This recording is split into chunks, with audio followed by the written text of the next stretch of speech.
সালটা 1999 এর 24শে ডিসেম্বর।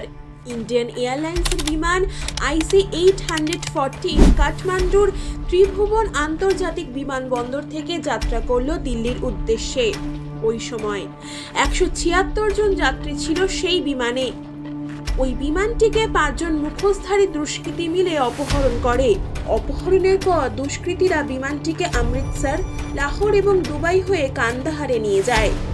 এই হাইজ্যাকের ঘটনাটি টানা 7 দিন ধরে ওই সময় সকলের ঘুম কেড়ে নিয়েছিল। এই সত্য ঘটনা অবলম্বনে পরিচালক অনুভব সিনহা এবার নির্মাণ করলেন ওয়েব সিরিজ কান্দাহার হাইজ্যাক। এই সিরিজটি সম্প্রতি OTT প্ল্যাটফর্ম নেটফ্লিক্সের পর্দায় মুক্তি পেয়েছে।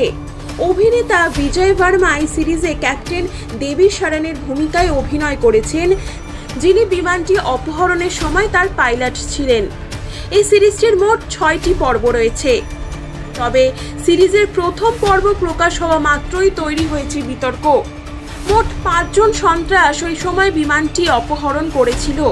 তারা সকলেই ছিলেন মুসলিম, যাদের নাম ছিল ইব্রাহিম আক্তার, শহীদ আক্তার, সানি আহমেদ, জহুর মিস্ত্রি ও শাকির। তবে ওয়েব সিরিজে 2 জন সন্ত্রাসের নাম পরিবর্তন করা হয়েছে। তাদের নাম রাখা হয়েছে ভোলা ও শঙ্কর। এর ফলে বিতর্ক তৈরি হয় সিরিজটি ঘিরে। সোশ্যাল মিডিয়ায় অনেকেই সিরিজটি বয়কটের দাবি তুলেছেন। সিরিজের কাস্টিং ডিরেক্টর মুকেশ ছাবরা জানান, সিরিজটি তৈরি করতে অনেক গবেষণা করা হয়েছে। আসল দুষ্কৃতীদের নাম বিকৃত করার কারণে সোশ্যাল মিডিয়ায় বিভিন্নভাবে ট্রোলের শিকার হয়েছেন পরিচালক। এক নেটিজেনের মতে, পরিচালক ইচ্ছাকৃতভাবে সত্যকে বিকৃত করেছেন। তিনি ইতিহাসকে নতুন করে লেখার চেষ্টা করছেন। পাশাপাশি অন্য একজন ব্যক্তি বললেন, IC-814 ঘটনাকে একটি হাস্যকর গল্পে পরিণত করা হয়েছে। তার আনুগত্য স্বীকার বা সত্যের সঙ্গে নয়, বরং একটি প্রতারণামূলক এজেন্ডা নিয়ে যা সন্ত্রাসবাদের বর্বরতাকে হ্রাস করতে চায় এবং হিন্দু সম্প্রদায়ের অপমান করে।